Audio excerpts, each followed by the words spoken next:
Apha ephondweni ndimi njengo-Provincial Commissioner wase-Eastern Cape esipoliseni. Ukuza kwi-elections siplenile njengesipolisa kuba silindeleke ukuba sipolise i-elections successfully. Senze siqiniseke ukuba ngabana abantu abaya kwi-voting stations ba-safe and they feel safe. Siyenzile ke loo nto njengephondo saplana.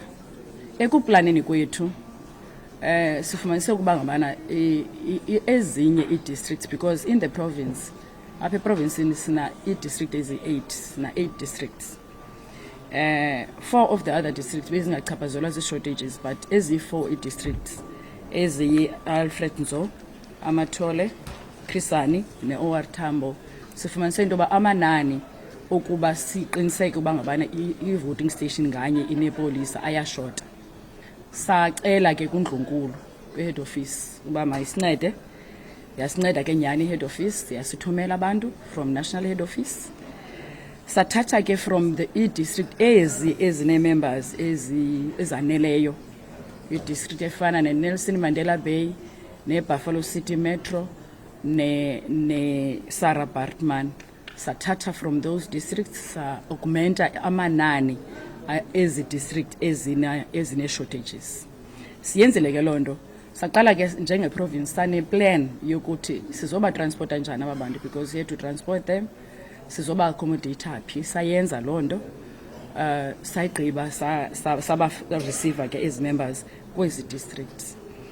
Sibe nelishwa ke lokuba kwenzeke sasiganeko senzeke eMthatha ngomvulo esingakwazi usibalekela. Kodwa okubalulekileyo nesikwenzileyo ithe xa kusenzeka la situation eMthatha sazama into yoba si-stabilize situation. Sikhangela uba yintoni ekufuneka siyenzile. Sacela ke forces ezi-additional, yasinceda kwakhona i-head office ngokuthumela additional members yokuthi sijongane nala meko. Sayiwina ke imeko kwangomvulo njalo, litshone ilanga ngomvulo sele kuthe cwaka eMthatha, sekungasekho nto yenzekayo. Ewe bekutshiswa ii-trucks, ewe bekuluthwe ii-trucks, kwathathwa izinto ebesezitrakini. Mandiyimenshine ke nendiyiphosileyo mhlawumbi phaa ngelaa xesha ndithetha kuqala ukuthi bakhona abantu abayi-6 ababanjiweyo ngelaa xesha kusenzeke sasixholo-xholo. Zikhona nemipu emithathu esiyirecoverishileyo njengamapolisa, sayifumana in possession yaba bantu.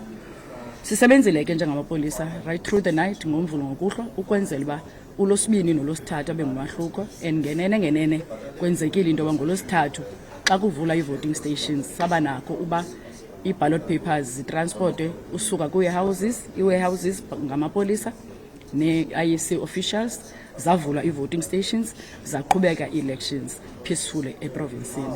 Ndingatsho ke ndithi singamapolisa siyavuya uba ngabana sikwazile ukuachieva igoal yethu ekukuqinisekisa into yoba abantu base-Eastern Cape specifically bayaya kwi-voting stations, abantu base-Eastern Cape bakhuselekile xa bekwi-voting stations, abantu base-Eastern Cape around i-voting stations bakhuselekile. Yenzekile ke loo nto kwada kwavala i-voting stations ngexesha ezivale ngalo. Sikhona ke singamapolisa. Iplan yethu ayiphelelanga kule phase esikuyo ekukhawunteni.